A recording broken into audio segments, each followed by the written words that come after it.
genética, como les decía, en la familia.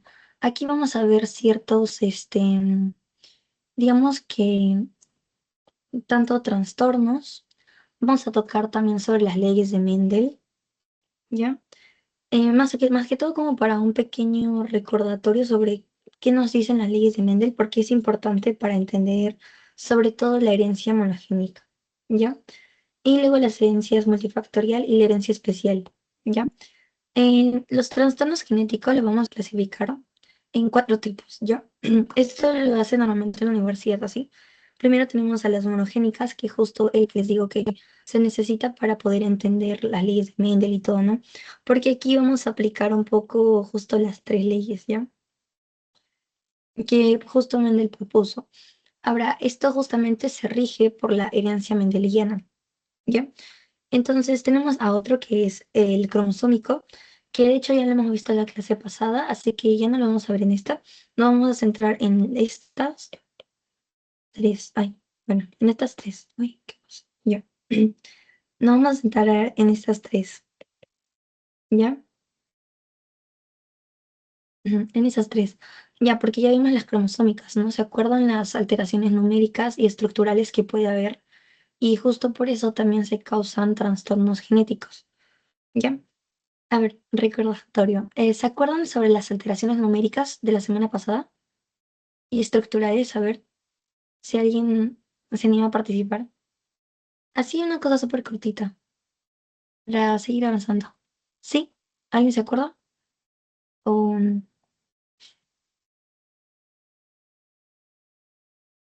ya, recordatorio cortito.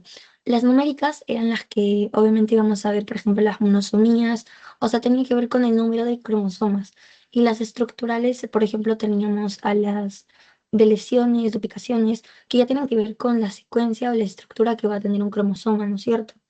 Entonces, eso sobre todo lo cromosómico, ¿ya? Ahora, aquí quise poner unos pequeños términos que a veces en genética, la verdad que confunden demasiado, no siempre saben qué es uno y qué es otro. Sobre todo yo creo que el alelo, porque yo por varios años antes, o sea, no entendía bien qué era un alelo, ¿no? Ahora, vamos a tocar justo estas pequeñas definiciones para que ustedes también lo entiendan. Y bueno, al gen vamos a entenderlo justamente como un segmento de ADN. En todo este material genético tenemos ADN. Este ADN tiene ciertas secuencias a lo que vamos a conocer como un segmento, nos va a expresar un gen, ¿ya? En sí, el ADN, el gen es un segmento que proviene del ADN y que cuando se va a expresar, bueno, ahí este gen, le vamos a decir, se expresa. El gen nos va a dar posteriormente proteínas. Eso lo vamos a ver más en la siguiente clase, porque ahí vamos a ver ya más sobre lo que se dice el dogma de la biología. Cuando ustedes tienen ADN, el ADN se tiene que replicar porque tiene que tener una base, como un respaldo, ¿no? ¿Ya? Ese respaldo es la replicación, ¿ya? Ahora, cuando ocurre la replicación, de ahí sigue lo que sería la transcripción a un ARN mensajero, para que posteriormente hay una traducción en proteínas, ¿ya? Así súper corto, ya lo vemos para la siguiente. Ahora, vamos a tener el genoma ya también, que es justamente un conjunto de genes ya también, o sea, el genoma va a ser esto, el conjunto, ¿ya? Y bueno, en los seres humanos vamos a tener entre unos 35.000 a 40.000 genes, más es en esta cantidad, 35.000, ¿ya? Ahora, el genotipo ya también, el genotipo es el conjunto, o digámosle, el ADN en sí. O sea, lo que está, eso para que diferencien bien genotipo de fenotipo, el genotipo es lo que está dentro de su célula, por decirlo así. Ustedes no pueden ver el genotipo de otra persona a simple vista. En cambio, el fenotipo ya también es un gen ya expresado, ¿ok? Esto sí lo pueden ver porque ustedes pueden ver el color del pelo, por ejemplo, el color de los ojos, la textura del pelo, por ejemplo, también. Si es algo bajo, ustedes pueden ver todas esas características que obviamente eso se conoce como el fenotipo. Ya, ahora, el genotipo, vamos a decirlo así, que se expresa en el fenotipo. Ya. Y por último, el alelo, que a veces es un poquito, bueno, al menos para mí yo sí no sabía, no conocí mucho de él. hace tiempo, siempre me confundía, pero en sí va a ser como una variación o una versión determinada de una característica. O sea, un gen va a tener, digamos que varios alelos, ¿ya? ¿A qué me refiero con esto? Que les voy a poner como un ejemplo. Por ejemplo, este va a ser el gen de los ojos de color, ¿no? Del color de los ojos. Así como aquí tenemos el del tipo de sangre, del color del pelo, y así, ¿no? Estos son genes que están ubicados en el cromosoma. Ahora, vamos a centrarnos en el ejemplo del ojo, tipo de, o sea, el color de los ojos, ¿no? Vamos a tener que el color de los ojos, pónganse que puede haber de color marrón, celestes, digamos, azules, ¿ya? Verdes. Todos estos serían los alelos que va a haber para este gen que va a ser el de lo color de los ojos, ¿no? Así como el tipo de sangre, por ejemplo, tendríamos el O negativo, el A, el B y así, ¿no? O sea, son como variaciones o versiones, así más lo entienden mejor, de un solo gen, ¿ya? Y obviamente van a determinar una sola característica. Ojo que, por ejemplo, no podrían expresarse tanto ojos marrones y azules, por ejemplo. O sea, es como que va a determinar una característica en el individuo, ¿ya? Bien, ahora pasamos con lo que sí vamos a tener que tratar de entender bien, que son las leyes de Mendel. De repente sí lo han visto ya ustedes y ya saben más o menos de qué trata, pero aquí vamos a tener justo tres leyes, que la primera va a ser la ley de la uniformidad, porque nos habla de que en la primera generación, digamos, vamos a tener todos los descendientes, digamos que genéticamente uniformes y fenotípicamente uniformes. Entonces, ¿a qué me refiero con esto? Es que vamos a tener, por ejemplo, ustedes ya han visto seguro la tablita famosa que hacen aquí, así, ¿no? Ahora, si acá tenemos, digamos, utilizamos AA y AA, no, chicas, ya. Ahora, recordarles aquí que cuando van a ver este tipo de cosas, así con A mayúscula, minúscula, bueno, la A mayúscula, vamos a ver de qué quiere decirnos que son dominantes, ¿ya? Y la A chiquita son recesivos. Ahora, a su vez también cuando van a encontrar doble A mayúscula, quiere decir que son homocigotos. En cambio, si tenemos a las As pequeñitas, tendríamos que son heterocigotos. Mejor dicho, también homocigotos, pero recesivos. Les quiero poner el ejemplo allá, con esto. Estos sí serían heterocigotos, porque aquí sí estamos viendo una grande con una chiquita, o sea, no se está repitiendo lo mismo, ¿ok? Ya, es más para eso. Ahora, en la primera ley que les mencionaba sobre la de la uniformidad, en esta tablita justo se explica porque al final si lo hacen ustedes ya, para no hacerlo tan largo esta partecita, ya van a ver de que todos van a terminar como que así, ah, ah, mejor dicho así. Ya. O sea, todos van a terminar siendo heterocigotos y también van a terminar siendo de color verde, ¿ya? En este caso, porque si se dan cuenta es el dominante que siempre tiene que mandar. El dominante siempre se expresa, ¿ya? Y eso lo vamos a ver también en las siguientes diapos respecto a las enfermedades de herencia autosómica dominante, porque el dominante siempre se tiene que expresar, o sea, aún así, digamos, toda tu generación siempre se va a repetir. Ahorita lo vamos a ver eso, ¿ya? Ahora, la ley de la segregación ya también van a ver de que cuando va a haber esta combinación, por decirlo así, ya entre un heterocigoto, entre heterocigotos, ¿ya? Entre dos heterocigotos, acá ya también vamos a ver de que los alelos se van a combinar. Esto es la ley de la segregación. ¿Ven que esos alelos se combinan? Tendríamos acá un dominante y un recesivo.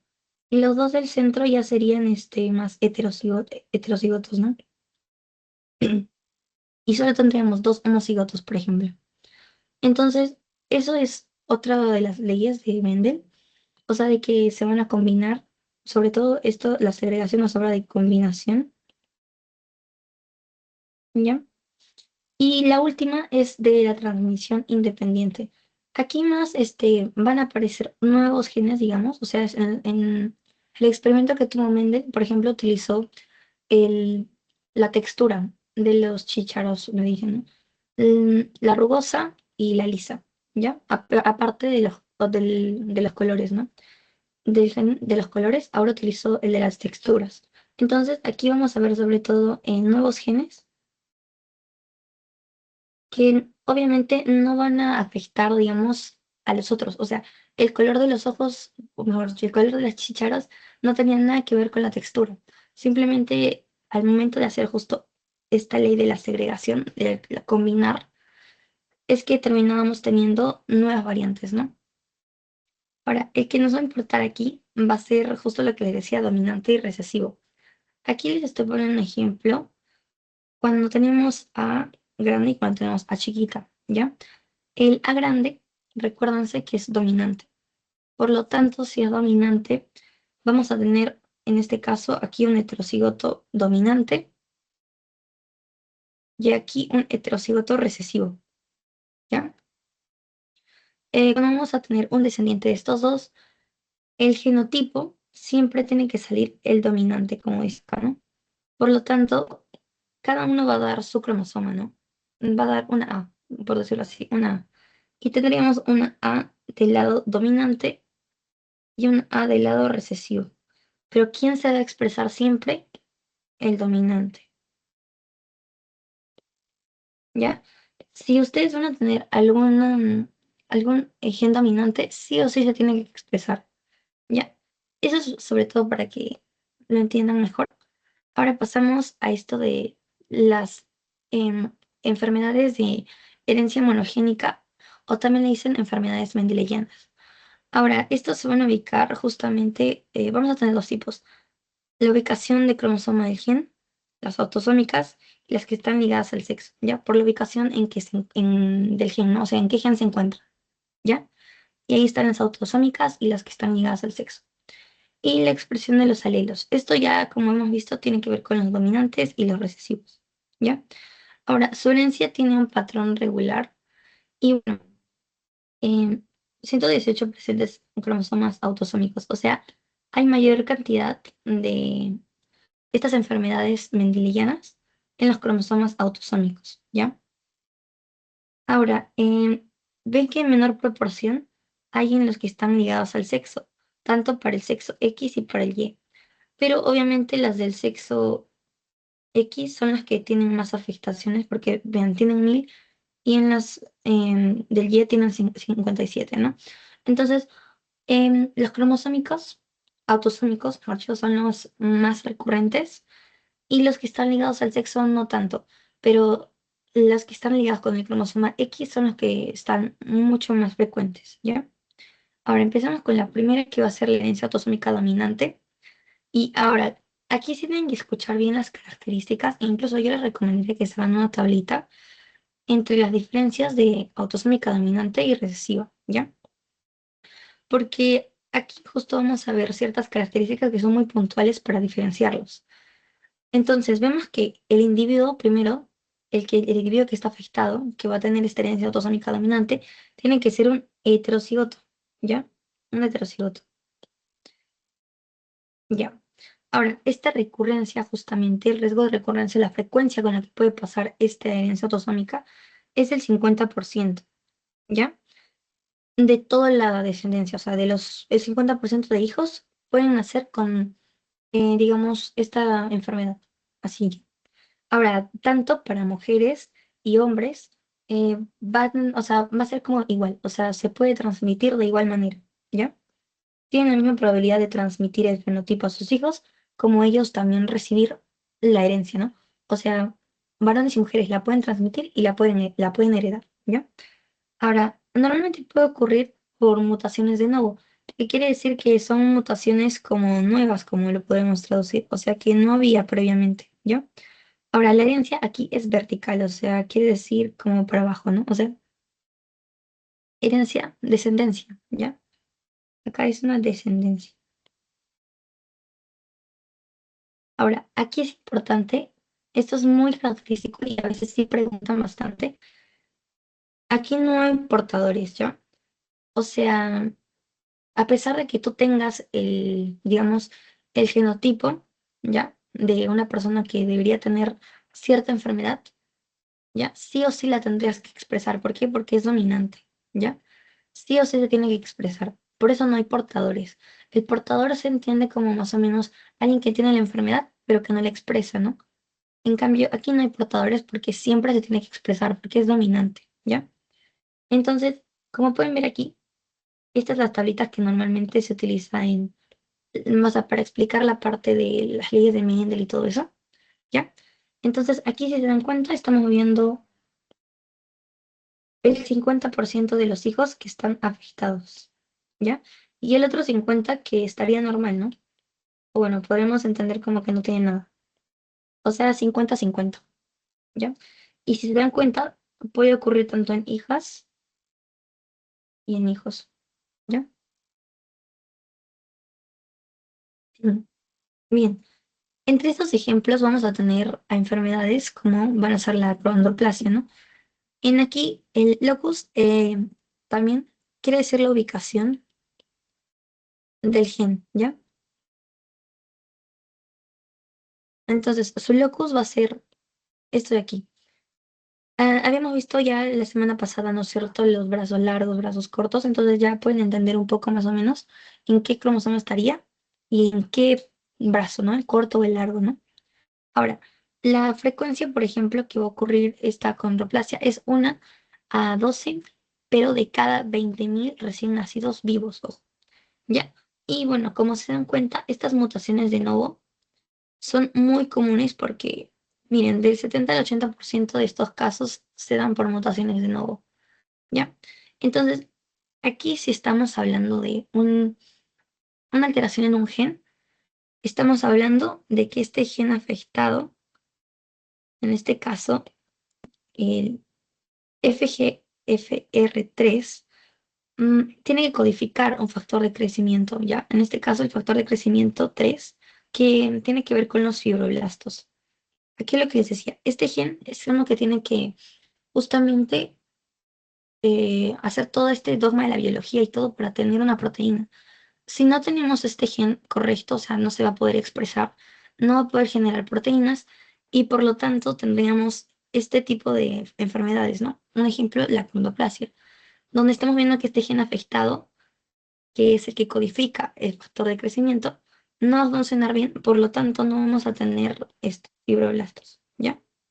No vamos a tener justo una correcta formación de fibroblastos, lo que nos va a causar enfermedad como la acondroplasia. Y aquí vemos, por ejemplo, justo ciertos síntomas o expresiones que vemos que tienen que ver con este tipo, con, o sea, con estas alteraciones, ¿no? Vemos que los huesos, por ejemplo, de las extremidades son desproporcionados y son muy cortos. Tanto manos como piernas y brazos incluso son bastante cortos. Además de que pueden presentar incluso gen lumbar, que es como, si se dan cuenta, las rodillas están un poquito como para afuera. El tronco también es bastante corto. Y bueno, ya sabemos que tiene una estatura desproporcionada, muy bajita. Y aquí, por ejemplo, tienen la frente prominente, incluso pueden tener macrocefalia, ¿ya? Entonces, aquí vemos justo esto, lo van a entender ya bien la semana que viene, respecto a lo que es el dogma de la biología y así. Pero vean qué importantes son los genes, ¿no? Ahora, la osteogénesis imperfecta ya también es otro ejemplo donde vamos a ver que ocurre debido a un problema en la producción del colágeno de tipo 3, ¿ya? O sea, aquí ya también está viendo una mutación en estos dos genes, en la COL1A1 y en el COL1A2, ¿ya? Estos se van a situar en el cromosoma 17 en el brazo Q, ¿ya? Ahora, si se dan cuenta, estos dos genes son los que intervienen en la producción de colágeno tipo 1. Si esta es una proteína, ¿ya? Si no se produce el colágeno tipo 1, nos va a dar lo que es la osteogénesis imperfecta, donde ven que obviamente no ha habido, digamos, una correcta formación de los huesos y si se dan cuenta, no, tampoco no hay una buena formación de las extremidades, sobre todo. Ahí es donde se observa mucho más esto. ¿ya? Y bueno, su incidencia es uno de cada 10.000, ¿ya? Ahora, tenemos otra enfermedad que es la neurofibromatosis. Mm,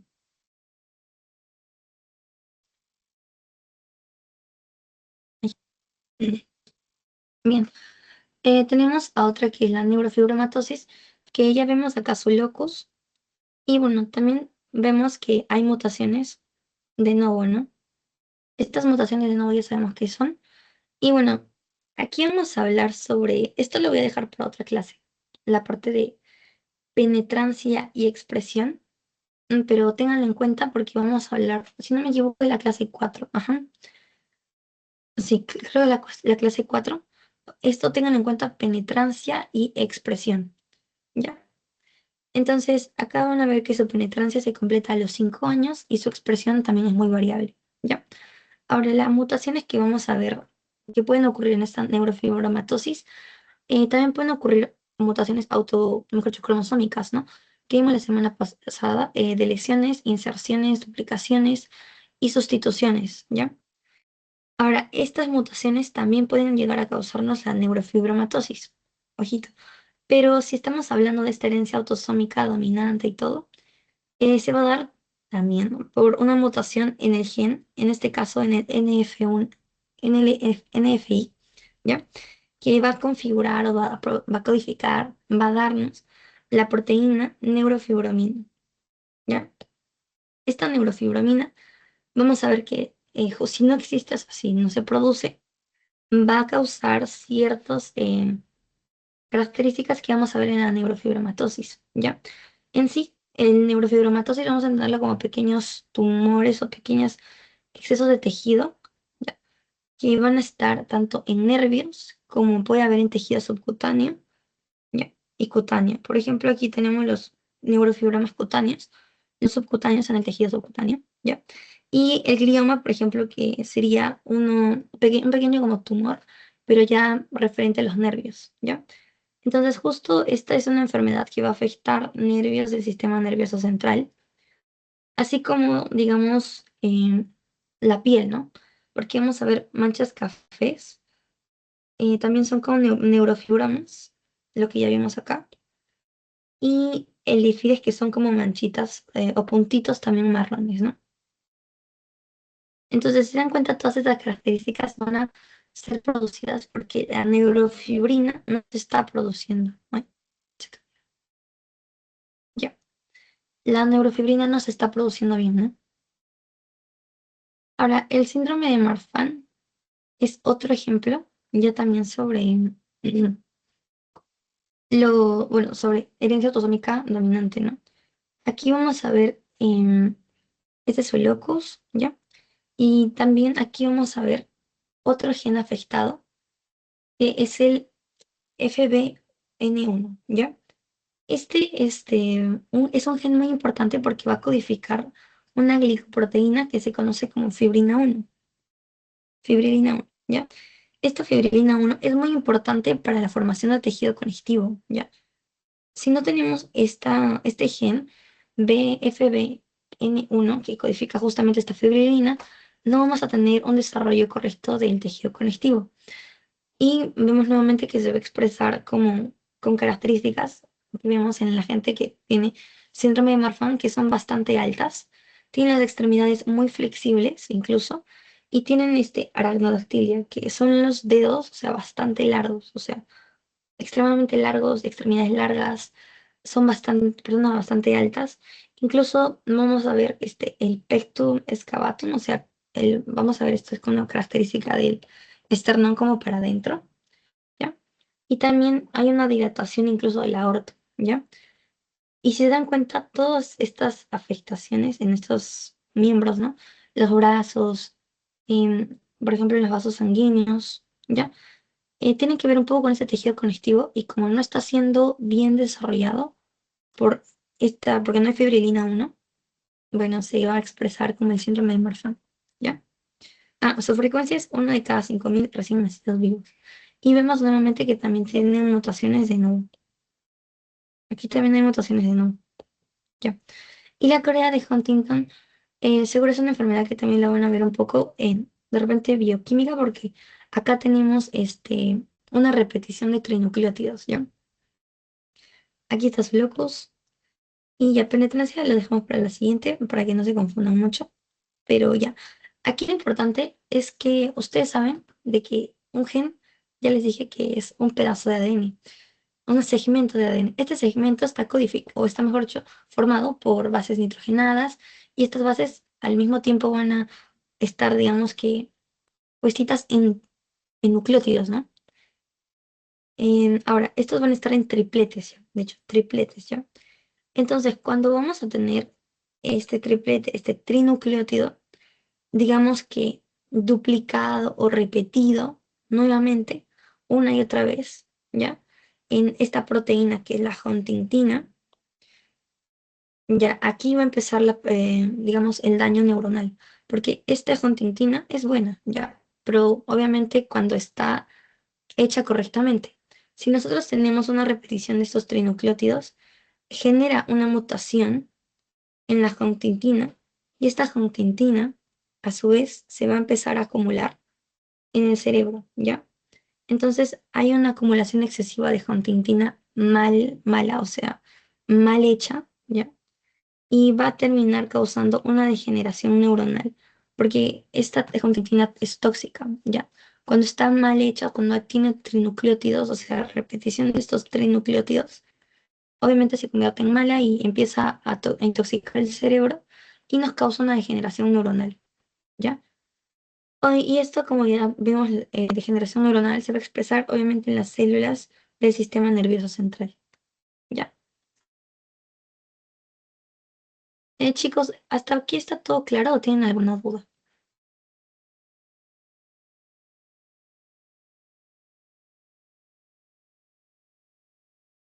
Chicos, ¿todo está claro o tienen alguna duda?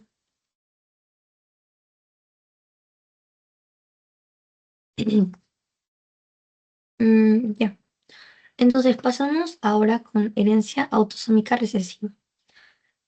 Acá vemos, ya vimos la dominante, entonces ahora vemos la recesiva, ¿ya? Aquí vamos a ver ya también que tenemos homocigotos, ¿ya? Si se recuerdan, la anterior, podían haber heterocigotos, en sí eran heterocigotos y aún así se iba a expresar, obviamente, la característica, ¿no? En cambio, acá tenemos a los homocigotos también, para que se exprese la característica. Sí o sí se necesita que la persona o el individuo sea un homocigoto para que se exprese ahí la característica, ¿ya? Entonces, aquí la probabilidad de hijos afectados sería de un 25%, y aquí es algo característico que vamos a tener lo que les decía que no teníamos en el otro caso, portadores, ¿ya? Eso también es una diferencia con la dominante, ¿no? Aquí tenemos el 50% de los hijos o de los descendientes que van a ser portadores. Y va a ser igual en ambos sexos, ambos sexos pueden heredarlo normal. O sea, hombres y mujeres lo heredan tal cual. Y bueno, tienen una penetrancia completa. También hay mutaciones de nuevo. Y los progenitores, normalmente en este tipo de casos, ocurriría que son cosanguíneos, ¿ya? Tiene que ser como de o sea, ocurre normalmente en relaciones cosanguíneas. Aquí es donde podemos tener justamente esta herencia autosómica recesiva. Ya van a ver por qué también, ¿ya? Porque acá ahorita que estamos viendo, tenemos solo un 25% en sí de la descendencia que va a estar bien, que va a ser normal, ¿ya? En cambio, tenemos al 50% que va a ser un portador, van a ser portadores. Y ya el otro 25% aquí, ya estos serían los que están afectados, los que sí van a expresar la enfermedad, ¿no? Entonces aquí justo vemos, ¿por qué sería normalmente que pueden ser cosanguíneos? Porque justamente si se ponen a observar esta parte y tenemos, como les decía, a dos portadores, ¿ya? Aquí ya en este cuadrito, dos portadores, tenemos que son heterocigotos. Ahora pasémoslo a esta imagen de acá, a la de ladito, ¿ya? También son heterocigotos, ¿no? Entonces, Si se dan cuenta, al mismo tiempo en que ellos se van a mezclar, en estos heterocigotos se mezclan, van a repetir como que el mismo ciclo. Van a tener un hijo sano y dos portadores y uno enfermo, ¿ya? Ahora, ocurriría lo mismo. Si estos dos tienen descendencia, como que se repetiría el ciclo nuevamente, ¿ok? Ahora, entre estas características, o mejor dicho, enfermedades, vamos a tener a unas muy características como es la fibrosis quística, que es particularmente, o sea, particularmente muy interesante para mí. Pero aquí vamos a ver justo también una alteración en un gen específico que es el CFTR, ¿ya? Que va a codificar una proteína, ¿ya? Y esta proteína es especial porque ayuda a la regulación del transporte de cloro, ¿ya? Del transporte de cloro y agua a través de las células, ¿ya? En estos canales de cloro, digamos que van a estar en todas las mucosas, lo vamos a entender ahí, en casi todas las membranas o celulares que estén dentro de las mucosas, no necesariamente en los pulmones, porque normalmente lo asociamos fibrosis quística a esto, ¿ya? Sino que está más relacionado con mucosas, ¿ya? En todas las mucosas que podamos pensar, eh, claro ejemplo serían justo los pulmones. También en el páncreas, por ejemplo, en el intestino, en el aparato reproductivo, incluso en las glándulas sudoríparas. Aquí tendríamos justo esta regulación del transporte de cloro y agua. Ahora, cuando, como les digo, esta proteína, este gen, mejor dicho, tiene que regular la formación de esta proteína de transporte de cloro, no va a darse, obviamente no va a haber un correcto transporte de cloro y agua, lo que va a provocar que estas mucosas, digamos, como secretan moco, ¿no? Para su lubricación y otras funciones, ¿ya? Van a hacer de estas secreciones mucho más viscosas, ¿ya? Y como son más viscosas, van a empezar a hacer más mocos o tapones de moco incluso, ¿ya? Entonces son como tapones de moco y empiezan a ser mucho más espesas, no hay una correcta, digamos, también excreción de estos, por lo que empiezan a generar estos tapones de moco y en los pulmones, obviamente esto es muy riesgoso, ¿no? Ahora, aquí como estamos viendo, aquí se explica mejor en esta imagencita, ya. Acá tenemos una mutación en este gen que les menciono, el CTFR, que justamente en el canal de cloro, ¿ya? Eso que tiene que ver con estos canales de cloro, y se encuentra en las células epiteliales, ¿ya? Porque les dije más que todo en mucosas, ¿no? Como están estas células epiteliales y no hay, y este gen ha sido afectado, no va a haber una formación de canales de cloro. Por lo tanto, el ion del cloro no va a poder salir, ¿ya?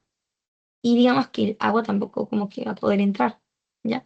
Entonces, al hacer todo, o sea, esto ya es más transporte de membrana y todo ya, pero al ocurrir todo esto, va a ser que justamente la parte del moco, lo de aquí afuera, se vuelve mucho más espeso, ¿ya? Y vamos a tener obstrucción, ya como, o sea, obstrucción por la acumulación de estos tapones de moco, ¿no? Y obviamente ya vemos que es muy perjudicial y todo, ¿no? Bien, ahora vamos a tener a otro, que es la fenilcetonuria. Mm, ya. Ahora sí, este es su locus y acá tenemos la incidencia, 1 de cada 10.000, ¿ya? Ahora, la fenilcetonuria también se va a producir, digamos, por una alteración, sobre todo en un gen, pero que este gen nos tiene que dar al final una enzima, que es muy importante, que es la enzima pH, bueno, pH, ya. En sí, esta es la fenilalanina hidroxilasa, ¿ya? Cuando no tenemos esta fenilalanina hidroxilasa, la fenilalanina no se va a poder convertir en tirosina y vamos a tener una acumulación excesiva de esta fenilalanina, lo cual es perjudicial para, sobre todo el cerebro, donde va a provocarnos un retraso, puede haber hiperactividad, incluso este, cambios en la conducta. Por ejemplo, otros síntomas serían como la microcefalia, las convulsiones, o sea, más que todo trastornos mentales, si se dan cuenta. Todo porque esta fenilalanina está teniendo una acumulación excesiva, ¿ya? Entonces, vamos a tener también otras características que aquí le pueden ver como por ejemplo la piel seca, irritabilidad, ciertos vómitos, pero más céntrense un poco en los trastornos de conducta, ¿ya? y respecto a trastornos mentales, ¿ya? Ahora, para explicar un poco esto, nos vamos a este imagen aquí, donde tenemos que las proteínas se van a adquirir de la dieta, ¿no? Tenemos proteínas que vienen de la dieta y son ingeridas y se degradan a lo que son aminoácidos, ¿ya? Estos aminoácidos, dentro de todos estos aminoácidos que vemos acá, tenemos a uno en particular que es la fenilalanina, ¿ya? La fenilalanina, ya lo estamos viendo, necesita, digamos que convertirse en un punto en tirosina, ¿ya? Por esta enzima que les menciono que es la PH o la fenilalanina hidroxidasa. Cuando hay un defecto, o sea, esta enzima está defectuosa, no se procesa la fenilalanina. Entonces, esta fenilalanina termina acumulándose en el cuerpo y ocasionando un daño cerebral. ¿Ya? Ahí está un poco retrasado los dibujos, pero ya. Sí se entendió esta parte, ¿no?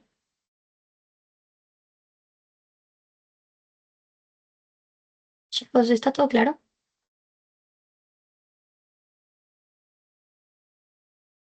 Chicos, ¿está todo claro?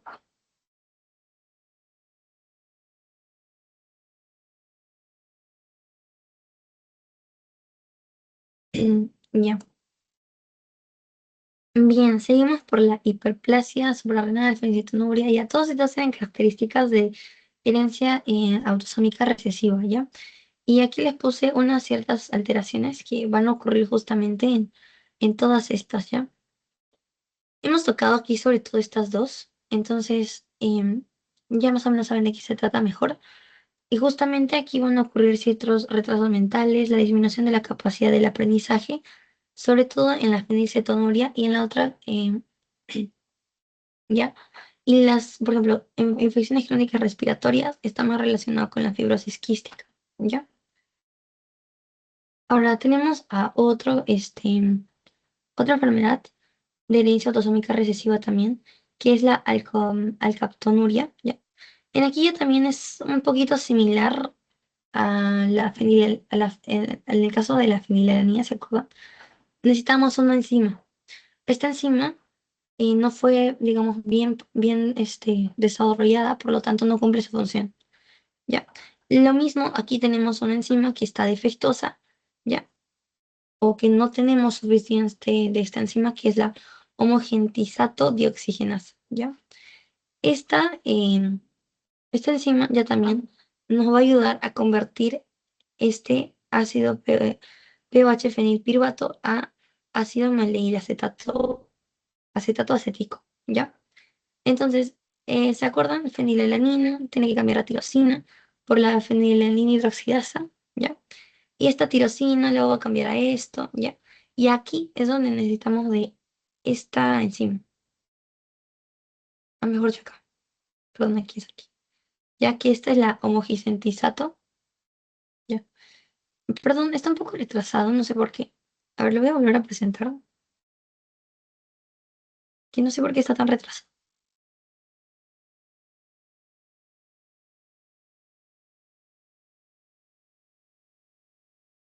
Mm,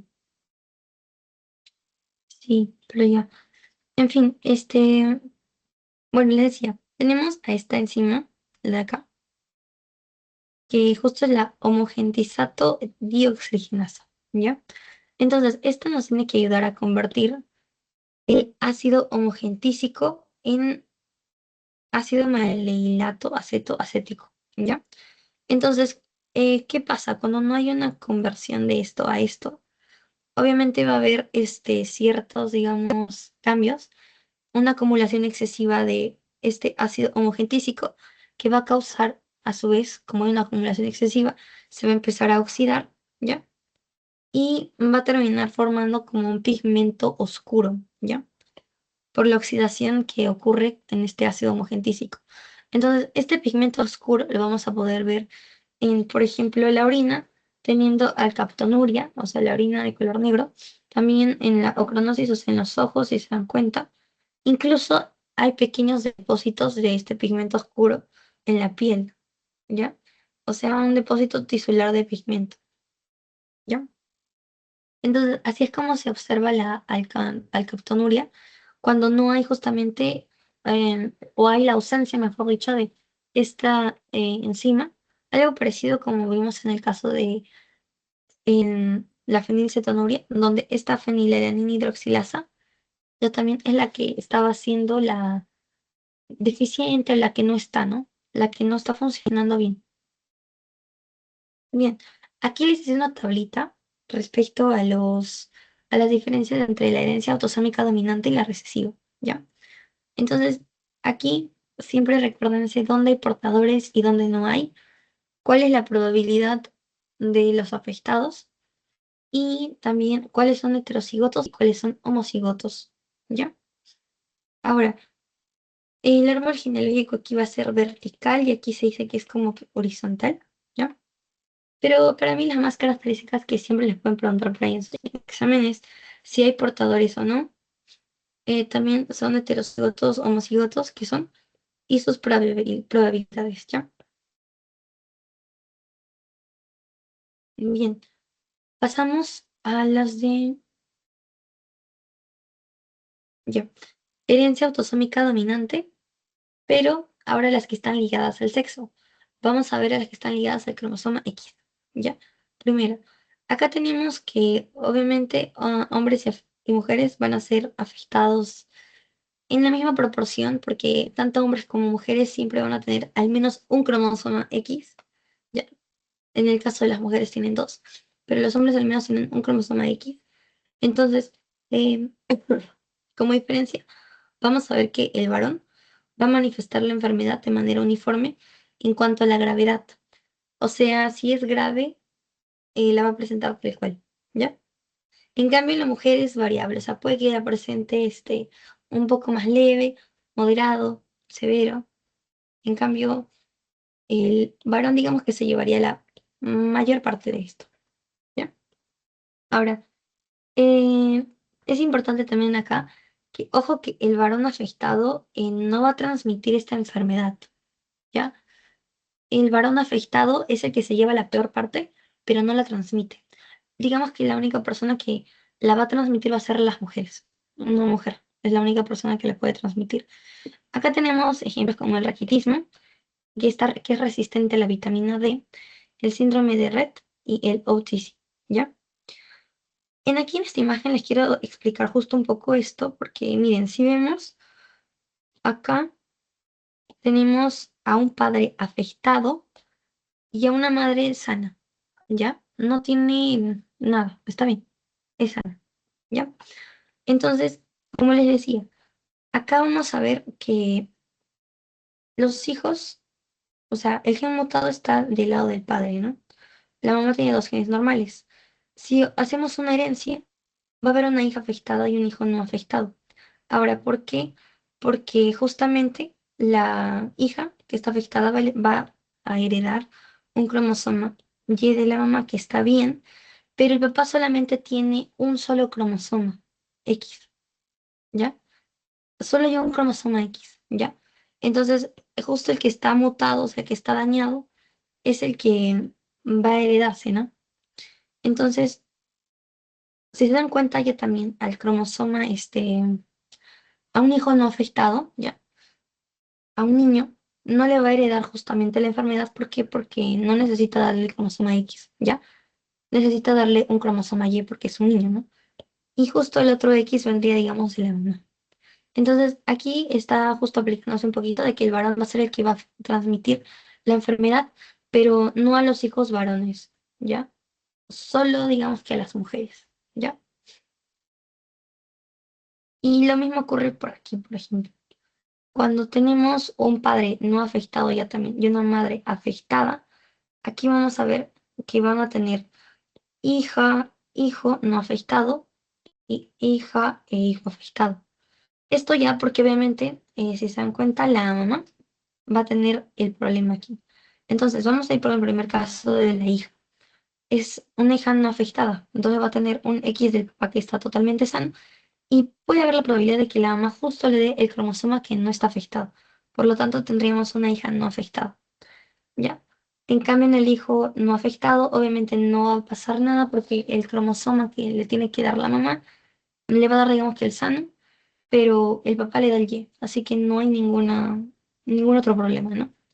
Ahora, en la hija afectada, ella también, justo la mamá le va a dar el cromosoma que está dañado y el papá le va a dar el cromosoma que corresponde.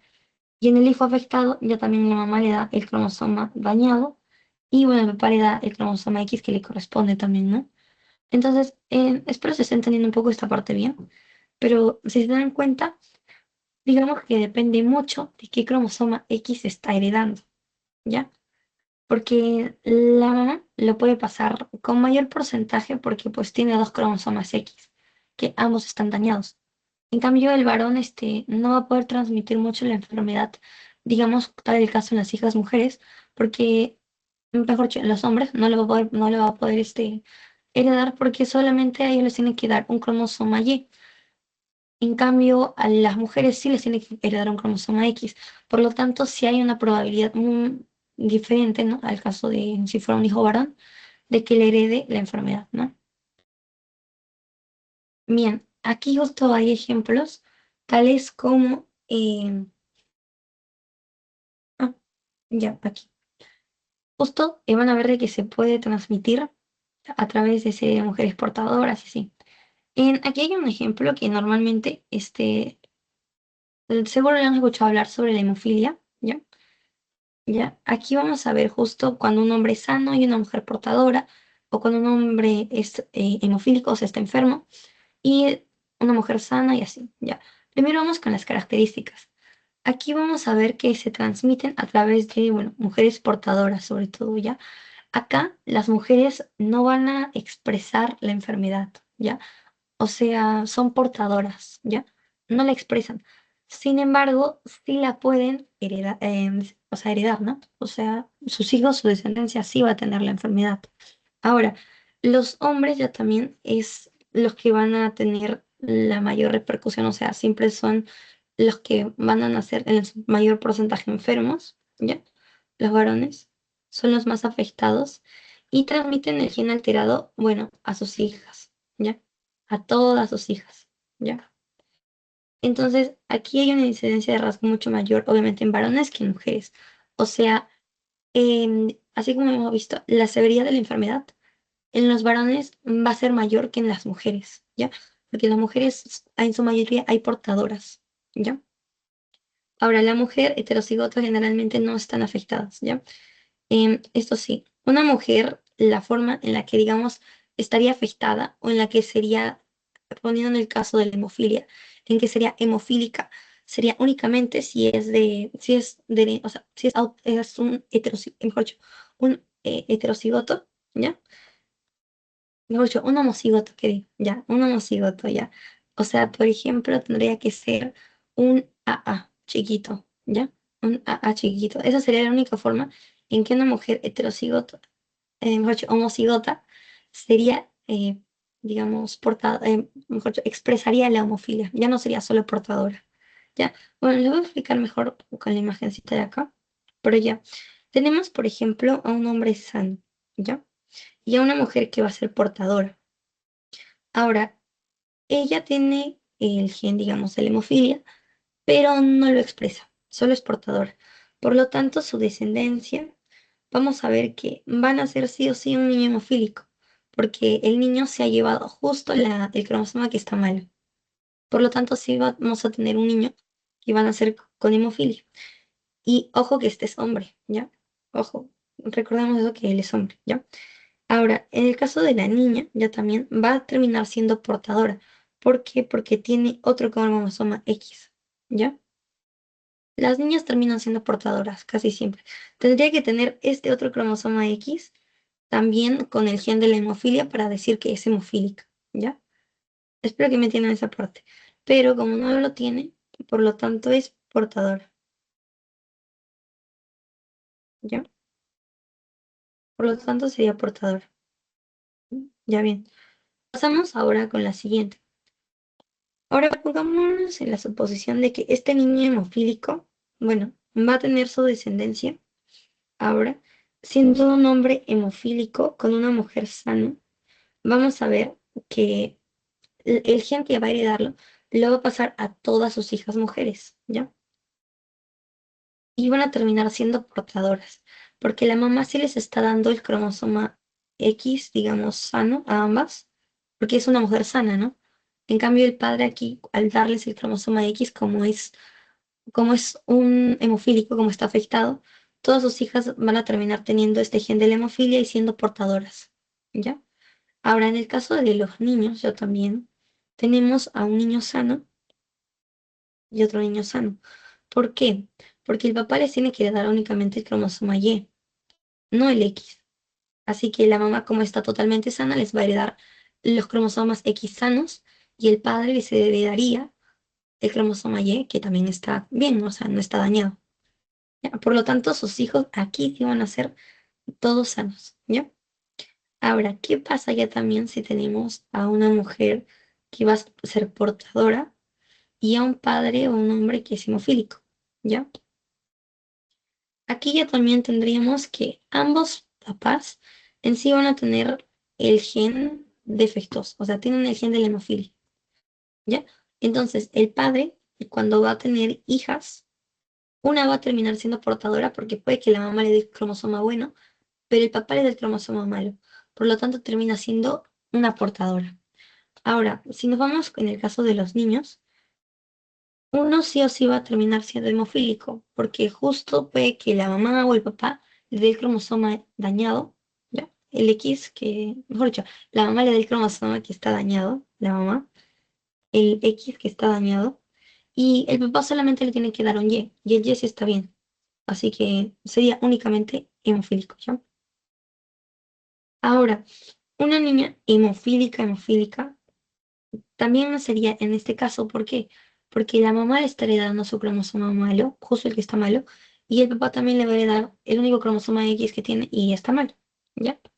Por lo tanto, tendríamos una XX, o sea, una homocigota, ¿ya? Y sería justamente una homocigota recesiva que va a terminar teniendo la enfermedad, ¿ya? Ahora, en el caso de todos estos, el único, digamos, que podrían hacer totalmente sano sería un niño. Solo un niño varón sería el que nazca totalmente sano, porque se podría llevar el cromosoma X de la mamá que está bien y el cromosoma Y del papá que está bien también. Entonces solamente podría haber un niño varón, ojo, sano, ¿ya? Entonces espero que haya entendido un poco sobre recesiva y dominante de estas dos, de las que están ligadas al cromosoma X, ¿ya?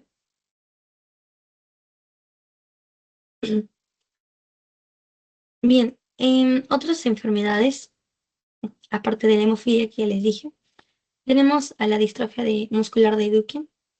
Aquí vamos a ver justo que la proteína afectada va a ser la distrofina, que es la responsable justamente de la generación, la estabilidad sobre todo y la función de las fibras musculares, ¿ya? O sea, está relacionada con el músculo. Cuando va a haber justo una inestabilidad, o sea, no hay una correcta formación de esta distrofina, causa una inestabilidad de las fibras musculares y el músculo obviamente no se desarrolla como debe ser, causando ciertas características como la hiperlordosis lumbar, los muslos, o sea, la musculatura es muy delgadita, o sea, por ejemplo, la musculatura glútea débil, o sea, musculatura débil, son bien delgaditos las extremidades, o los brazos, las rodillas, e incluso puede que tengan el acortamiento de las pantorrillas, o sea, problemas como en los tendones incluso, ¿ya? Porque justamente hay incluso hasta una malposición como pueden ver, de la columna, ¿no? Por la hiperlordosis lumbar, ¿ya? Y los brazos, por lo tanto, también tienen una posición como para atrás, ¿ya? Entonces, son unas características de la distrofia muscular de Duchenne. Ahora, esto ya lo hemos visto la semana pasada, el pseudohermafrodismo masculino, que también se conoce como una enfermedad, bueno, de herencia recesiva, ¿no? Ligada con el cromosoma X. Acá, ya hemos visto más que todas las causas. y también sobre ciertas características que tienen, ¿no? Donde los genitales son ambiguos, sobre todo los genitales externos. También, por ejemplo, que no presentan mucho em, vello tanto púbico y axilar. Y tienen el fenotipo como de mujer, pero tienen, digamos que ambos tejidos, tanto testicular como ovárico, ¿no? Ahora, esto sí, que es ligado al cromosoma Y, ¿ya? La herencia ligada al cromosoma Y. Vamos a ver ya también de que únicamente se va a dar en hombres, ¿ya? Porque son los únicos que poseen este cromosoma Y, ¿no? Ahora, los varones obviamente son los únicos que lo van a poder transmitir y son los únicos que también lo van a poder expresar, ¿ya? Ahora, aquí sí digamos que no existiría un poco la parte de recesivo y dominante, porque solo tenemos un cromosoma Y en el lado de los hombres, ¿no? Por lo tanto, si lo tienen, si tiene este cromosoma Y que está dañado, sí o sí lo van a tener que expresar. O sea, no habría portadores, como habíamos visto en el caso de los ligados al cromosoma X, que aún teníamos dos, como tenemos dos cromosomas X, aún tenemos los dominantes y los recesivos, ¿ya? Aún había esta diferencia. En ese caso no, porque solo tenemos uno solo, ¿ya? Por lo tanto, los varones van a ser los únicos que lo van a transmitir y también los únicos que van a ser afectados, ¿ya? Ahora, las mujeres obviamente no van a sufrir ni la enfermedad ni tampoco la van a transmitir. Y es el caso, por ejemplo, tenemos un padre afectado, su hijo también va a ser afectado, pero si se dan cuenta, tiene una hija totalmente sana, ¿ya? Este es un claro ejemplo de la hipertricosis, que es como el vello excesivo, sobre todo se observa bastante en las orejas, ¿ya? Ahora tenemos otro tipo de herencia, ¿ya? Dejamos de un lado ya las mendeleyanas y todos que hemos visto, y vamos con las herencias multifactoriales o poligénicas, donde aquí ya justamente tiene, digamos, papel el factor ambiental, el medio ambiente. Acá, los factores ambientales justamente son los que van a causar cierta influencia en los genes y van a terminar causándonos, por ejemplo, algunos trastornos, malformaciones, como van a ser todos estos que les puse en la lista de acá. Puede haber, por ejemplo, hendiduras faciales, un labio leporino, paladar hendido, una espina bífida, que por ejemplo ocurre por los defectos del tubo neural, hidrocefalia, anencefalia. Estos también estos términos van a ver que los vamos a ir conociendo un poco más adelante en la parte de sistemas, por ejemplo, la espina bífida en la parte de neural, ya, del sistema neural. Ahí, por ejemplo, lo vamos a poder viendo. Y bueno, si se dan cuenta, si es una herencia multifactorial, no tiene nada que ver casi con genes, o mejor yo, con la herencia, por decirlo así, ya. Simplemente que no hay, por lo tanto, genes dominantes ni recesivos, ¿ya? Acá no tiene mucho que ver, casi como la herencia mendeliana, de la ley mendeliana. Acá es simplemente por factores ambientales. Acá no hay dominantes ni recesivos, ¿ya? Tampoco, por lo tanto, hay un patrón como que definido, que diga, por ejemplo, si tu papá tuvo esto, tú también lo vas a tener. No, porque no está regido por la ley mendeliana, ¿ya? Ahora, justamente se presenta en una menor proporción, ¿ya? Del 2 al 4% de, de todos los individuos van a ser afectados, ¿ya? Digamos que ciertos factores de riesgo o genes que van a estar, como por ejemplo en la diabetes, en la presión arterial, la obesidad, las enfermedades cardíacas, epilepsia, glaucomas, todos estos, o sea, son factores como de riesgo, o sea, son genes que si, digamos, han sido expresados previamente, puede que se expresen en la descendencia, como no, ¿ya? Porque justamente no hay un patrón definido. Y bien, pasamos a la herencia especial, donde tenemos a las herencias mitocondriales, amplificación de tripletes, mosaicismo gonadal, el somático y el imprinting genético o impronta genómica genética y las disomías uniparentales. Bien, acá tenemos características de lo que es el ADN mitocondrial, que seguro ustedes ya lo vieron en biomas, que es un ADN mitocondrial, digamos, dónde está, en las mitocondrias, ¿no? ¿Cuántos, digamos, pares de bases tiene, los genes? Tiene 37 genes, tiene 16.569 pares de bases. Ojo que es un ADN no de doble cadena como el de la célula que conocemos, sino que tiene una forma circular. Y se le pueden conocer hasta más de 50 mutaciones, ¿ya? También tiene también tiene ARN de transmisión y el ribosómico, ¿no? Bien, ahora nos vamos con la herencia mitocondrial, que es la que nos importa, que únicamente se da de herencia materna. Porque si ustedes se recuerdan un poquito de su clase de vida, seguro les han dicho de que las que nos heredan las mitocondrias son las mamás, básicamente, ¿ya? Entonces, la herencia materna aquí es muy importante, porque son las únicas que nos van a poder heredar justamente algún problema en las mitocondrias, ¿no? Algún problema que haya de mitocondrias. Entonces, tenemos un fenotipo. El fenotipo, mejor dicho, va a depender sobre todo de las mitocondrias normales versus las anormales. O sea, tiene que ver con la proporción, ¿ya? Cuántas malas o dañadas hay y cuántas buenas hay, ¿no? Y dependiendo de eso, el fenotipo se expresa, ¿no? Y es así también que lo complementamos un poco con la severidad, o sea, digamos de que en mayor proporción de mitocondrias dañadas, obviamente va a haber una mayor severidad también, ¿no? Entonces, acá recordar que obviamente los hombres no la van a poder transmitir, ojo, y aquí lo explicamos en este grafiquito de acá. En recordar que las rositas van a ser mitocondrias que están funcionando bien y las azules son mitocondrias que no están funcionando, ya bien, o están dañadas. Vemos a una mamá que en su proporción va a tener únicamente una sola mitocondria dañada. Sin embargo, cuando digamos, tenga su descendencia, va a tener hijos afectados, perdón, ya, hijos afectados, o sea, hombres, ¿ya? Y una hija también afectada, una mujer, ¿ya? Obviamente, ya les dije que depende mucho de la proporción de cuántas mitocondrias las esté teniendo dañadas. En este caso, tiene un hijo y una hija que tiene, digamos, todas sus mitocondrias dañadas. Y tiene un hijo que está, digamos, con una cantidad menor y otra hija que tiene una cantidad menor de mitocondrias dañadas. Ahora, cuando esos hijos a su vez van a querer tener descendencia, si se dan cuenta, en el primer caso, donde el hijo está totalmente afectado, pero se casa con una mujer totalmente sana, su hija obviamente no tiene nada porque el padre no puede heredar justamente este problema, porque no hereda las mitocondrias, ¿ya? No hereda el ADN mitocondrial. Sin embargo, en la mujer que está totalmente afectada, sí se lo va a heredar al hijo. Y si tuviera una hija, mujer, ¿ya? Una hija mujer también se le heredaría, ¿ya? O sea, aquí sí no habría, digamos, diferencias tanto en hombres como mujeres. Ambos van a seguir teniendo, digamos, esta herencia, ¿ya?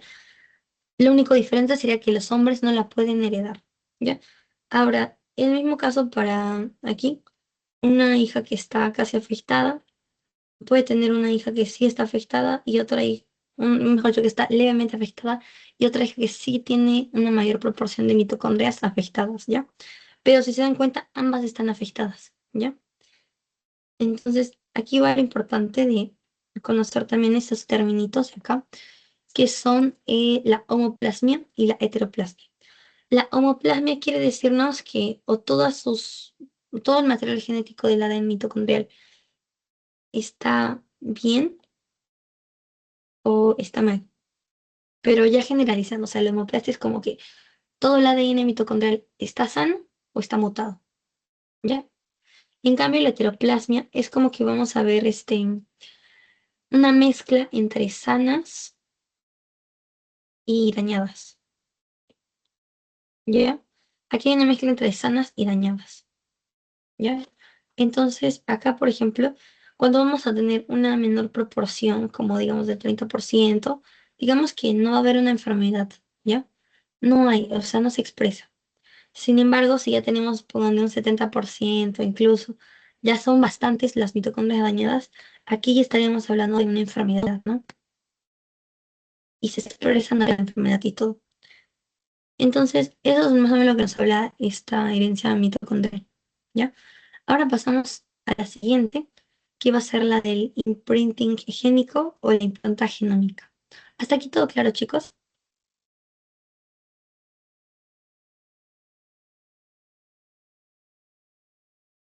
chicos, ¿todo claro? ¿O tienen alguna duda?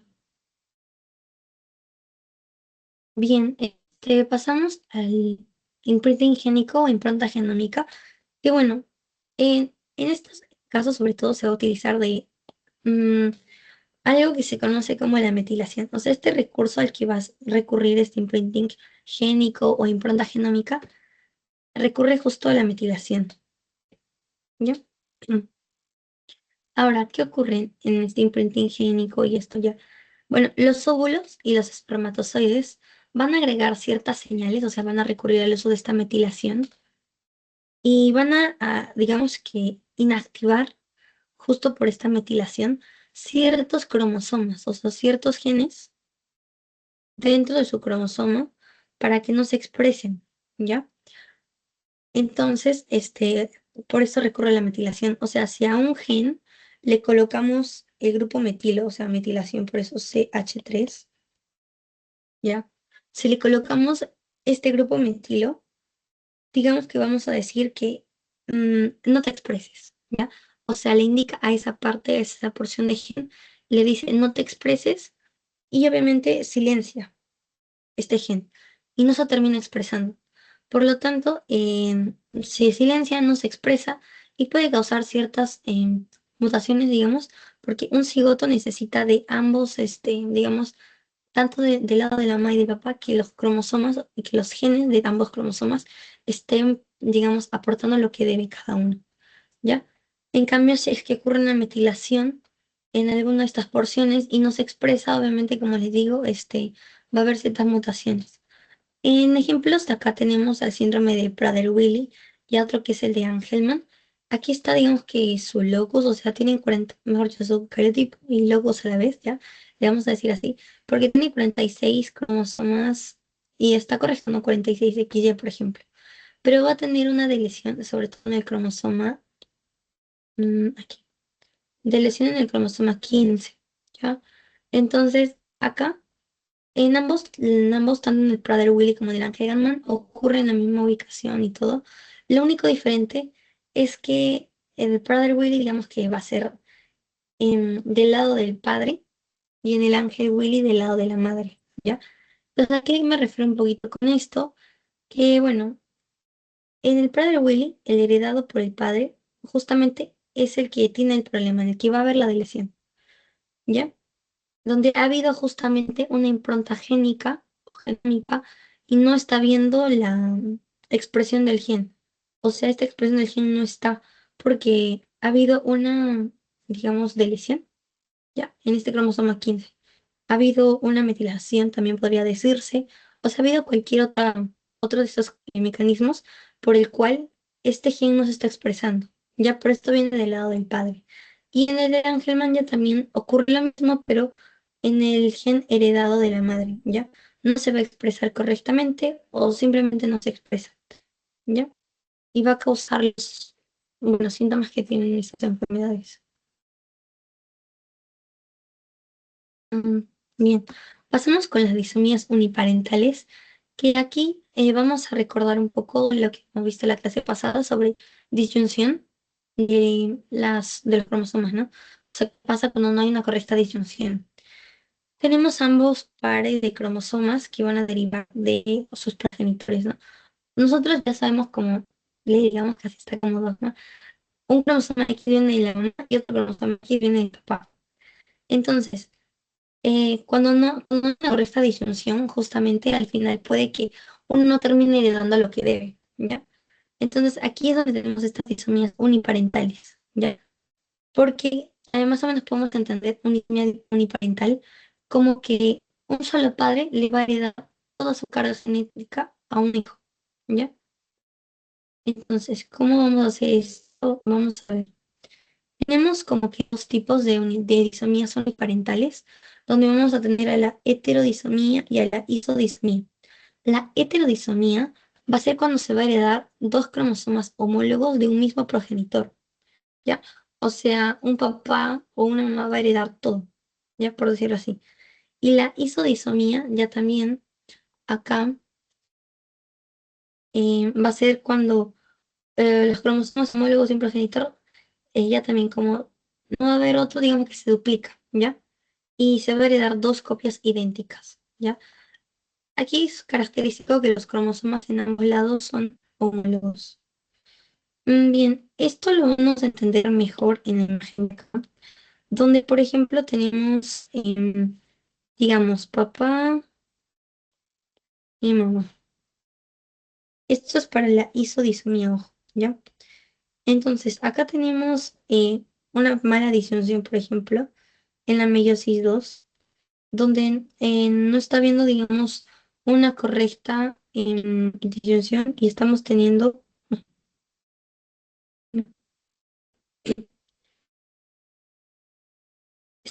cromosomas de más, ¿ya? Ahora nos vamos a centrar en... Ay, perdón, chicos, un ratito. Estoy en preguntas.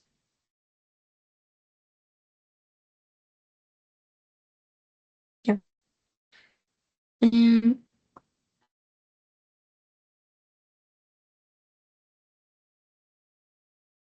bien, ahora, acá tenemos una disyunción que ha ocurrido acá, ¿ya? Entonces, cuando va a haber, digamos, la fertilización o por la fertilización, papá y mamá tienen que heredar su cromosoma, ¿no? Por lo tanto, el papá, digamos, nos va a heredar todo esto, estos dos cromosomas, y la mamá nos va a heredar lo que le corresponde, o sea, este solito. Ahora, aquí nos vamos a ir un poco de los colores, ¿ya? Como hay una menor cantidad, vamos a eliminar uno de estos cromosomas, ¿ya? Porque son tres, miren. Hay que eliminar uno de estos dos cromosomas, tres cromosomas. Entonces los vamos a eliminar este. Pero ¿qué está pasando? Que justamente se está quedando toda la carga genética solo del lado del papá. Por eso dijimos que era papá y este es mamá. Ya. Se está quedando toda la carga genética solo del papá. Y aquí está ocurriendo una isodisomía porque está habiendo dos cromosomas homólogos de un mismo progenitor, ¿ya? O sea, del papá, solo del papá, ¿ya? Mm, Bien.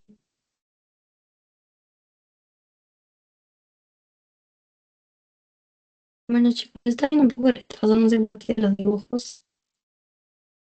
La replicaré y les vuelvo ya. Bien, acá les decía justo, lo que borré de color verdecito es el cromosoma de la mamá, ¿ya?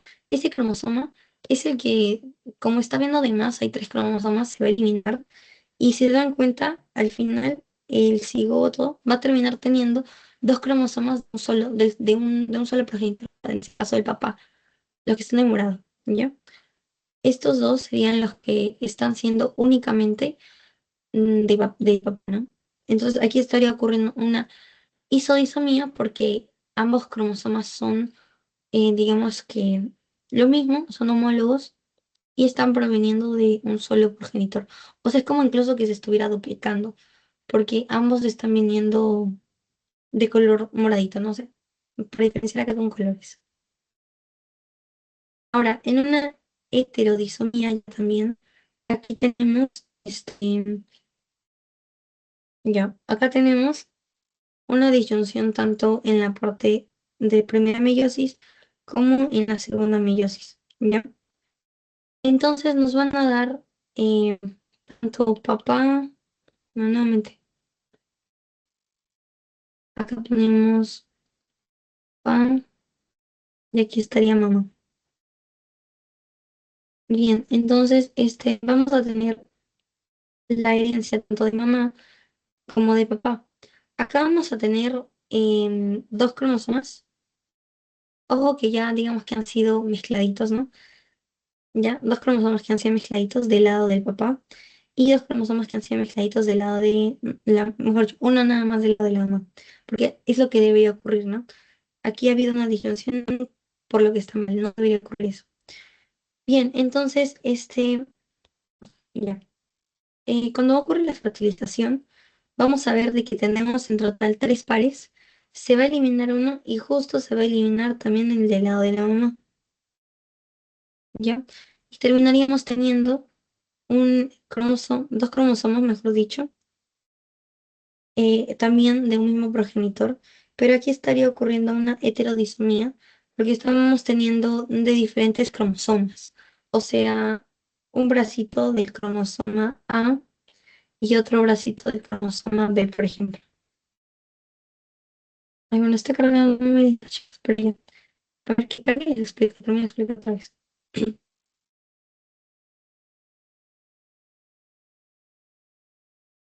Ya bien, les decía que el morado, por ejemplo, vendría del lado del cromosoma B y el amarillo del lado del cromosoma A. Entonces, si se dan cuenta, son de diferentes cromosomas, pero siguen siendo de un solo progenitor.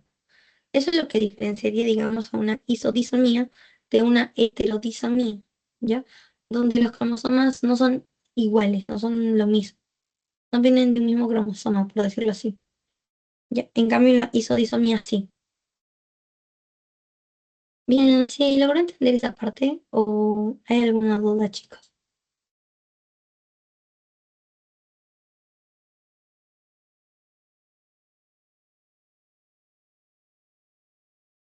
Chicos, ¿hay alguna duda o todo está claro?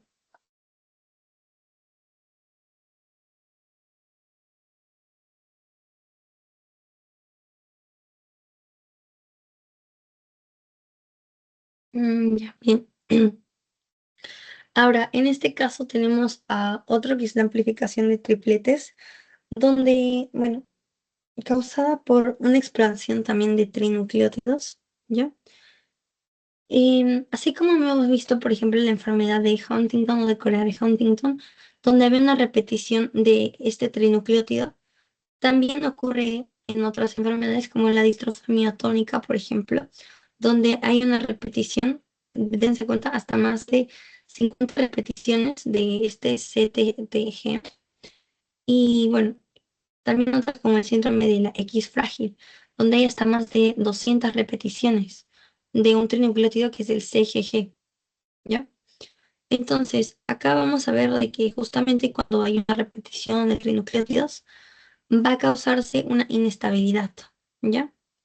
Y obviamente dependiendo también de la cantidad de veces que se repita, va a haber una cierta severidad, o sea, se relaciona con la severidad, el número de repeticiones, y se transmite a un número mayor de los hijos. Mejor dicho, se transmite a un número mayor a los hijos, ¿ya? No sé por qué carga tan lenta, pero ya.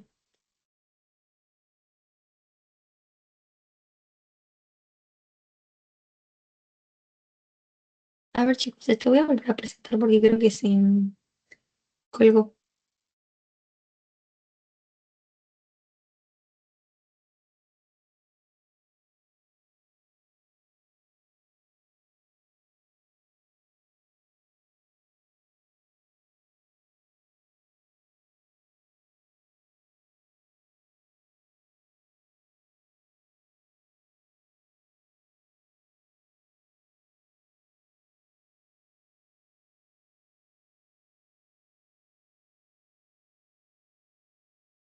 Mm,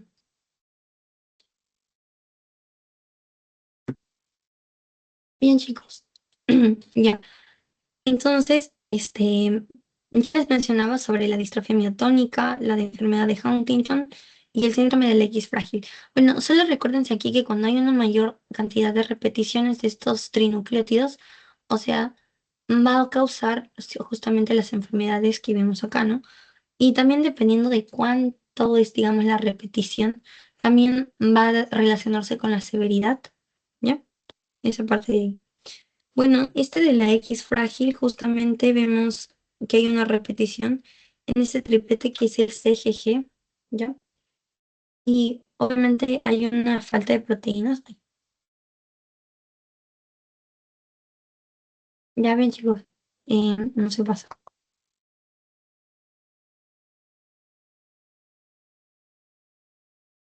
No entiendo por qué no se pasa la pregunta.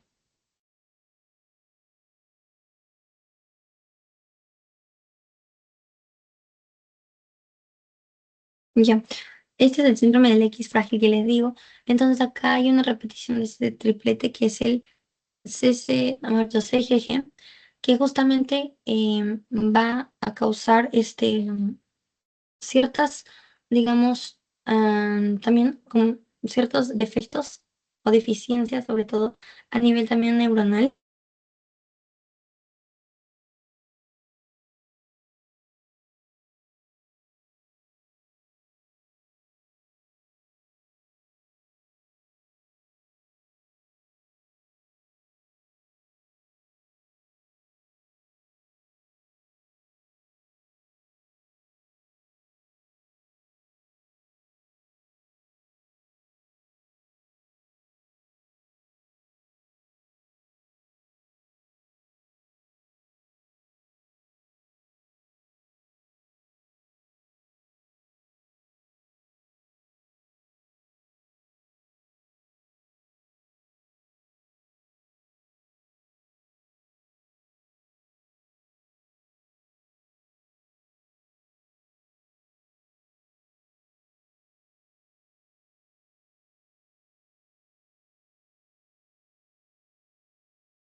Ay, chicos, disculpen, se me fue el internet. Ay, creo que se paró también la grabación, no estoy segura. A ver, ¿se me escucha pero bien o...?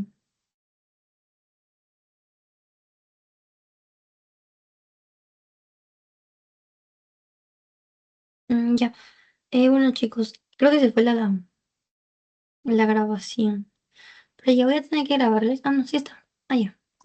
Porque justo por el internet no me cargaba. Pero ya, vamos a continuar un ratito. Voy a volverles a presentar porque se salió todo el internet. Ya, a ver.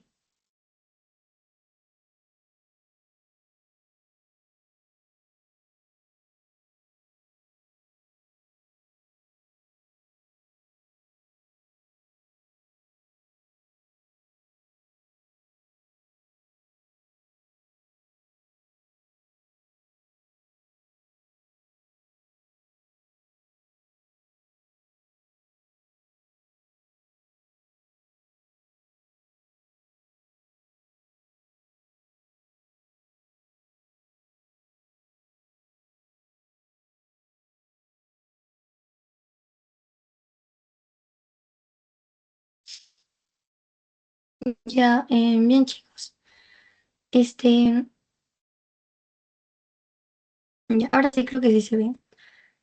Bueno, seguimos súper rápido. Ya vemos el síndrome del X frágil, donde había ese triplete que obviamente cuando no se va a producir, digamos, bueno, se va a repetir, mejor dicho, en una secuencia muy grande, incluso mayor de como vimos acá en esta tablita, mayor de 50 repeticiones, mayor de 200 repeticiones. Aquí es donde vamos a tener este síndrome de X frágil, ¿ya? Ahora, el mosaicismo gonadal, aquí donde vamos a ver mosaicismo, para que entiendan la siguiente, la anterior clase creo que tocamos un poco sobre mosaicismo, no recuerdo muy bien, pero cuando teníamos, por ejemplo, un cigoto que se está formando, respecto al gonadal, ¿ya? Cuando tenemos digamos, una formación de una célula, sobre todo, digámoslo así mejor, vamos a tener ciertas células que van a estar completamente sanas y, por ejemplo, en este caso, la celeste que estaría mal, por decirlo así. Entonces van a empezar a multiplicarse, terminando de formar un individuo que va a tener un mosaicismo, o sea, tiene células sanas y malas, digamos, y dañadas, por decirlo así, como para que lo entiendan más fácil. Entonces, en el mosaicismo gonadal se va a presentar, ojito, que en células germinales, ¿ya? Ahora sí, hablando de respecto al gonadal, como dicen células germinales, quiere decir que el mosaicismo ocurre desde aquí, desde la formación de un óvulo y de un espermatozoide. Desde aquí ocurre digamos, esta mala, estas mutaciones, puede haber células justamente que vayan a ser mutadas y otras que no, ¿ya? Entonces, desde la formación de estos gametos, ahí es donde ocurre justamente el mosaicismo gonadal. Y se da justamente por mutaciones que ocurren durante la proliferación y también diferenciación de estas células, ¿ya? Aquí hay ejemplos como por ejemplo la acondroplasia, la hemofilia, la neurofibromatosis y la distrofia muscular de Itoki, que creo que ya lo hemos visto en todas estas, en la sesión de hoy. Ahora, en el mosaicismo somático ya también, aquí tenemos que ocurre ya también en las células somáticas, o sea, ya desde las células somáticas, ¿ok? Entonces ocurre durante la mitosis, por decirlo así. La de la gonadal, podemos entenderla que ocurre en la meiosis. Ay, perdón, no se está presentando otra vez.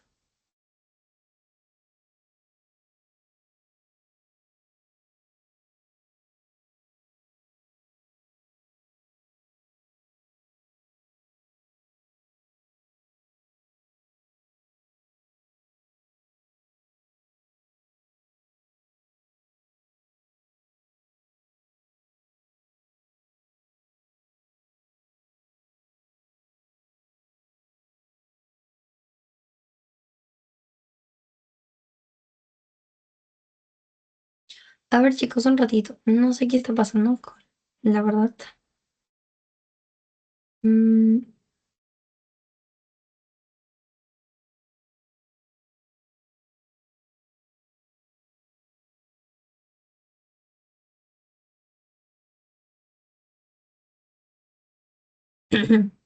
mm,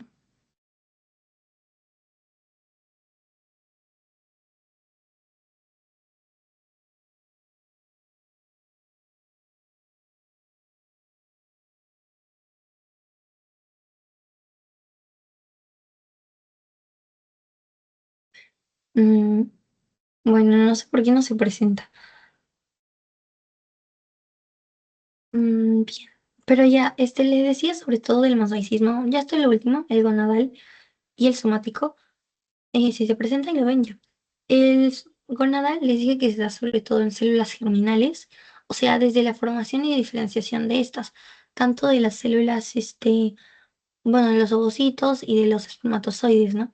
Ahora, el somático ya también se da cuando ya ocurrió justamente la fecundación, o sea, ya hubo la unión de los dos gametos y ahora se está dando la formación del embrión y todo, ¿no? Primero tendríamos al cigoto y es aquí donde ocurre justamente este mosaicismo somático, porque acá hay un error, digamos, en una división celular, ocurre una mutación y esta célula empieza a procrearse y así, al igual que las otras que están totalmente sanas, y el cigoto termina creciendo y creciendo y termina siendo una persona que tiene tanto células mutadas como células sanas. Entonces, acá tendríamos, digamos que un mosaicismo somático ocurre sobre todo en una mitosis y el gonadal ocurriría, por ejemplo, sobre todo en una meiosis, ¿ya? Ahora, a diferencia de estos, la gonadal sí se puede heredar. En cambio, la somática no, ¿ya? Porque ocurrió, digamos, que ya cuando hubo una fecundación y todo, ¿no? O sea, ya posterior a lo que serían las células germinales. Ya, entonces aquí en el mosaicismo somático tenemos ejemplos como el síndrome de Down, el síndrome de Turner y en el mosaicismo gonadal dijimos que teníamos los ejemplos de la acondroplasia, neurofibromatosis, hemofilia y la distrofia muscular de Duque. ¿Ya? Bien, ahora voy a presentarles unas preguntitas como en las anteriores clases que vimos. Mm, a ver si esto sí se ve.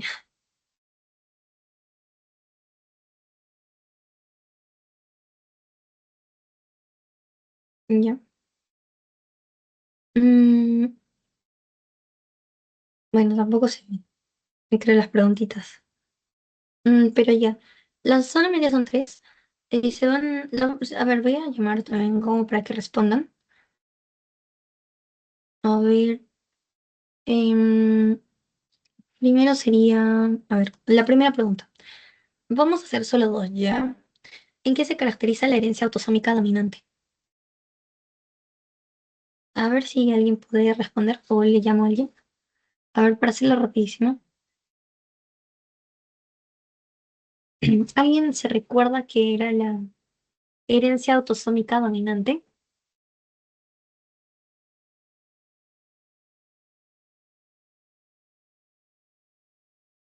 A ver, Willer, ¿te acuerdas qué era la herencia autosómica dominante o qué característica tiene, digamos, la herencia autosómica dominante?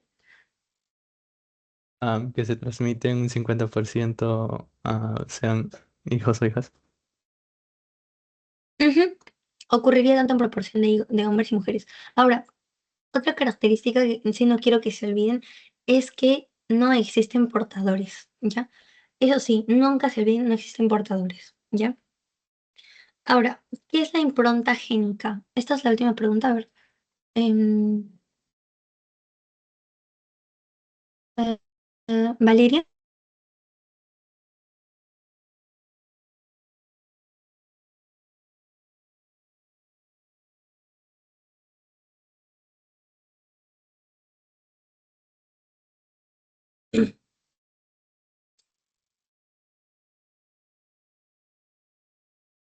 Ay, chicos, mi internet está muy mal, pero yo. Bueno, les decía que la impronta génica, o alguien más que quiera participar, o Valeria,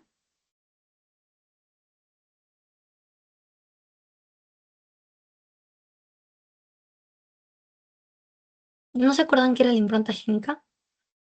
¿O alguien sí?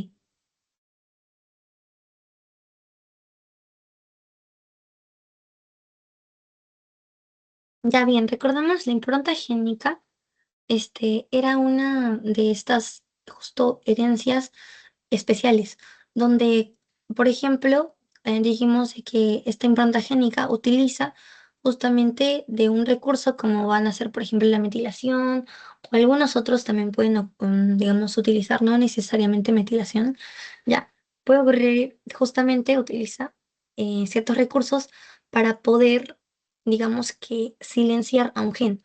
¿Ya? O sea, evita que ese gen, ese pedacito de gen, sea expresado, ¿ya? Puede ser tanto de la mamá o del papá. Ese pedacito de gen evita que sea expresado, pero por lo tanto, o sea, termina estando mal, porque un cigoto ya dijimos que necesita de la activación, o sea, necesita que ambos genes, tanto del padre y de la madre, estén activados, ¿ya? Entonces, cuando ocurre la impronta génica, uno de estos se está inactivando y no se va a expresar. Ya, por lo tanto, también va a causar ciertos síndromes que como ya habíamos visto, ¿no? Ahora, creo que eso sería todo. Chicos, la verdad que el internet me está fallando mucho, ni siquiera puedo presentar, van a disculpar, pero les hubiera explicado otra vez, si no con los diapos, ¿ya? Pero sí, entonces, recuérdense eso, la parte de hipertagénica, las herencias autosómicas dominantes y recesivas, sus características. Y ya les dije, o sea, les recomiendo que se hagan una tablita para que puedan estudiarlo, ¿no? Entonces, creo que eso sería todo por el día de hoy, chicos. La siguiente sesión ya vamos a hacer la 3 y la 4. Ahí sí ya, porque el sábado tengo un examen, pero ya. Chicos, les paso ahorita el post-test y ya.